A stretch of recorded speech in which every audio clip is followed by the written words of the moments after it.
देखो आज हम अपवन वेग व विद्युत धारा में संबंध स्थापित करेंगे। अपवन वेग के बारे में हम पढ़ चुके हैं कि ये एक अतिरिक्त वेग होता है जिसको अपन वीडी से व्यक्त करते हैं और इसी की वजह से चालक के अंदर विद्युत धारा उत्पन्न होती है। तो हम विद्युत धारा में और अपवन वेग के अंदर एक संबंध स्थापित करेंगे, एक सूत्र स्थापित करेंगे जिसमें आई भी आता हो और वीडी भी आता हो। तो यहाँ पे विद्युत धारा जो होती है उसका सूत्र होता है आई बराबर क्यू बटा टी, यही होता है ना सूत्र, आई बराबर क्यू बटा टी होता है। इसका मतलब आपको यदि क्यू का मान पता हो, टी का मान पता हो, तो इसमें रखने के बाद में आप संबंध स्थापित कर सकते हो। तो आपको क्यू का मान ज्ञात करना है और टी का मान ज्ञात करना है। कैसे ज्ञात करेंगे? हम मान लेते हैं कि हमारे पास एक चालक है, हमारे पास एक चालक है और ये जो चालक है एल लंबाई का है। कितनी लंबाई का है? एल लंबाई का है। और इसका जो अनुप्रस्थ काट का क्षेत्रफल है वो ए है। अनुप्रस्थ काट का क्षेत्रफल क्या है? ए। और इसके अंदर जो आवेशों की मुक्त इलेक्ट्रॉनों की जो संख्या है, मुक्त इलेक्ट्रॉनों की जो संख्या है, मुक्त इलेक्ट्रॉनों की संख्या, तो मुक्त इलेक्ट्रॉनों की संख्या को अपन मान लेंगे यहाँ पे कैपिटल एन। क्या मान लेंगे? Capital N. मुक्त इलेक्ट्रॉनों की संख्या को हमने क्या माना है? Capital N. इसके अलावा अगर अपन इलेक्ट्रॉन घनत्व की बात करें तो इलेक्ट्रॉन घनत्व को अपन मान लेते हैं स्मॉल एन। इलेक्ट्रॉन घनत्व को क्या मान लेते हैं? स्मॉल एन मान लेते हैं। इलेक्ट्रॉन घनत्व समझ में आ रहा है आपको?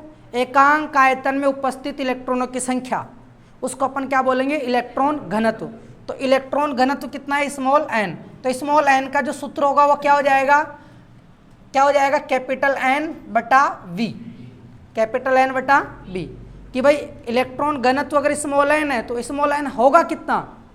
कैपिटल एन बटा वी, यानी कुल इलेक्ट्रॉनों की संख्या, मुक्त इलेक्ट्रॉनों की, और डिवाइड आयतन, तब जाके ये आ जाएगा। अब आयतन क्या होगा इस चालक तार के लिए?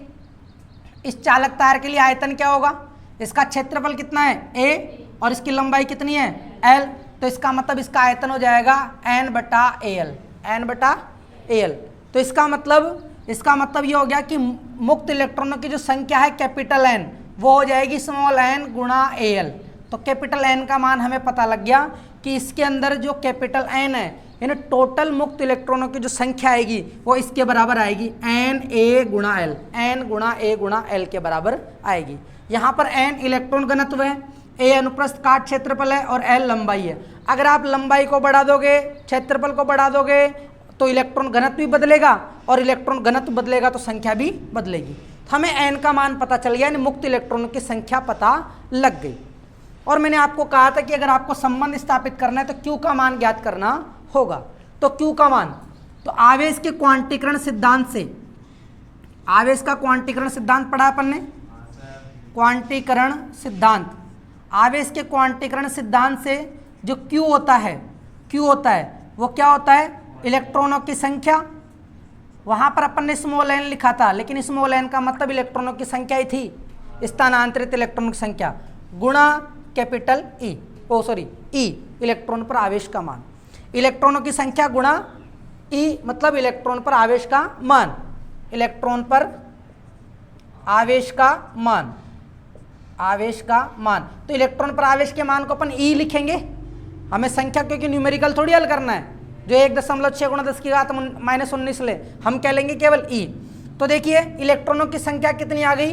एन बराबर, क्योंकि इलेक्ट्रॉनों की संख्या ज्ञात करनी थी मुझे, इसलिए मैंने ज्ञात कर ली पहले। तो इलेक्ट्रॉनों की संख्या आ रही है एन ए एल, और गुणा में क्या आ जाएगा? इलेक्ट्रॉन पर आवेश का मान। तो इलेक्ट्रॉन पर आवेश के मान को अपन ई मानते हैं। क्या मानते हैं? ई। तो क्यू बराबर हमारे पास आ गया एन ए एल ई। ये आप समीकरण नंबर, इसको तो 1 दे दो और इसको आप दे दो 2। इसको क्या नाम दे दिया? 2। और ये आया कैसे? इलेक्ट्रॉनों की संख्या रखने पर। तो इसको अपन डब्बे में बंद कर देते हैं, जिससे हमें याद रहेगा कि भाई हमने क्यू ज्ञात कर लिया। क्यू ज्ञात हो गया। अब क्या ज्ञात करना है हम लोगों को? टी ज्ञात करना है। टी क्या? समय। समय ज्ञात करना है। तो समय का सूत्र क्या होता है? समय बराबर, अगर आपको समय ऐसे नहीं पता तो आपको वेग का सूत्र तो पता होगा। तो वेग बराबर क्या होता है? विस्थापन बटा समय। वेग बराबर क्या होता है? विस्थापन बटा समय।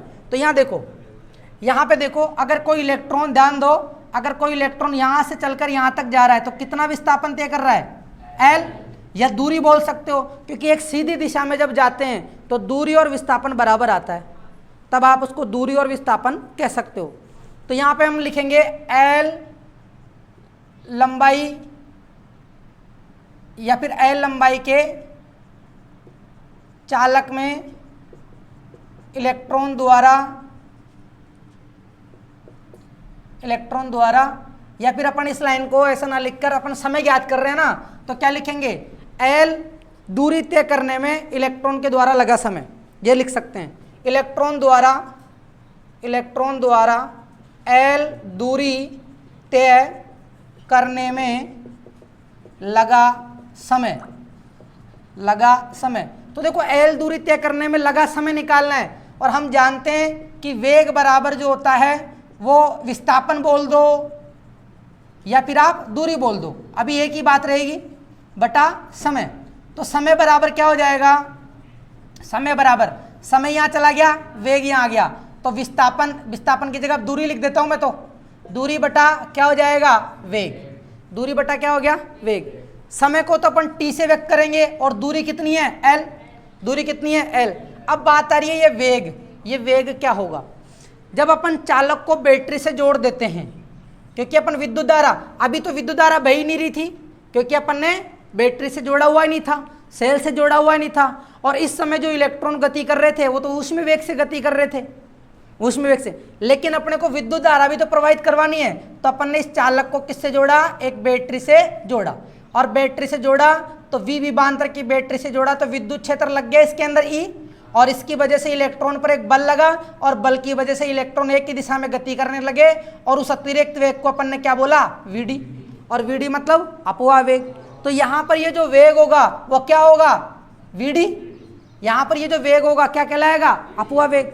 अरे कहलाएगा ना, V थोड़ी लिखेंगे आप इसको, क्या लिखेंगे, अपवाह वेग, क्योंकि विद्युत धारा तभी तो आएगी जब बैटरी से जोड़ेंगे, और बैटरी से जोड़ने के बाद में इलेक्ट्रॉनों को एक अतिरिक्त वेग मिलता है जिसे अपन अपवाह वेग कहते हैं। तो यहाँ पे समय t बराबर हो जाएगा, दूरी कितनी है, l, और वेग कितना हो जाएगा, Vd। वेग कितना हो जाएगा, Vd। ठीक है, अब इसको अपन नाम दे देते हैं समीकरण नंबर 3। समीकरण नंबर क्या दे दिया, 3। हमें संबंध स्थापित करना था I और Vd में, तो हम जानते हैं कि I बराबर Q बटा T होता है, तो Q का मान समीकरण नंबर 2 से और T का मान समीकरण नंबर 3 से 1 में रखने पर, तो हम क्या करेंगे, समीकरण नंबर 1 में 2 व 3 का मान रखने पर, तो रख देंगे I बराबर Q का मान कितना है, NaLe बटा, और T का मान कितना है, L बटा Vd। L से L कट गया और Vd चला जाएगा ऊपर, तो I बराबर क्या आ जाएगा, Na, L से तो L कट गया, E और गुणा में Vd। तो यानी हमारे पास धारा और अपवाह वेग में संबंध आ गया संबंध का मतलब सूत्र। तो I बराबर क्या हो सकता है, NaeVd। अब कई बच्चों को ये याद नहीं रहता, तो याद करने की एक मैं शॉर्ट ट्रिक बता देता हूँ आपको। अगर मैं इसको ऐसे जमा दूँ, A को पहले लिख दूँ, E को लिख दूँ इसके बाद में, और इसके बाद में N को लिख दूँ, और फिर गुणा में क्या लिख दूँ, Vd। अब आप इसको शॉर्ट में पढ़ोगे तो ये In लिखा हुआ है, क्या लिखा हुआ है, AEN यानी IN जानते हो क्या, JN सुना है, जूनियर इंजीनियर असिस्टेंट इंजीनियर, तो शॉर्ट फॉर्म में IN बोलते हैं उसको, क्या बोलते हैं, IN। तो I बराबर हो गया INVD। I बराबर क्या हो गया, INVD। तो यहाँ पे मैं ये ट्रिक बना रखा हूँ कि भाई IN क्या करता है, बीड़ी पीता है। IN क्या करता है, बीड़ी पीता है, तब जाकर उसके शरीर में विद्युत धारा बहती है, तब जाके उसके शरीर में विद्युत धारा बहती है, यानी एनर्जी आ जाती है उसके अंदर। भाई बीड़ी सिगरेट इसलिए पीते बताए कि भाई उनके अंदर थोड़ी एनर्जी आ जाती है। तो यहाँ पे IN क्या कर रहा है, बीड़ी पी रहा है, और बीड़ी पीते उसके शरीर में क्या दौड़ रही है, करंट दौड़ रही है। तो यहाँ पे सूत्र याद रह जाएगा आपको, I बराबर INVD। क्या रहेगा, I बराबर क्या हो जाएगा, INVD।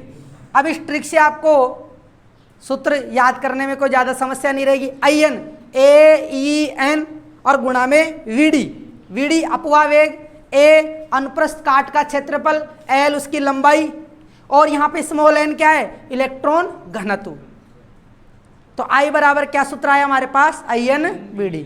IN क्या करता है और उससे क्या होगा, विद्युत धारा प्रवाहित होगी। तो ये जो संबंध आया है वो अपवाह वेग और अपवाह वेग बोल दो, अपवन वेग बोल दो, इसमें संबंध आ गया I बराबर INVD। जैसे ही आपका कोई डेरिवेशन कोई सूत्र आ जाता है उसको आप डब्बे में बंद करके और उसके ऊपर एक स्टार लगा लो, जिससे कि आप जब नोट्स पढ़ो तो आपको पता रहे कि कौन सा सूत्र हमें याद रखना है जो कि न्यूमेरिकल में काम आएगा। तो इस तरीके से आप जो है स्टार लगा के ये लिख सकते हो।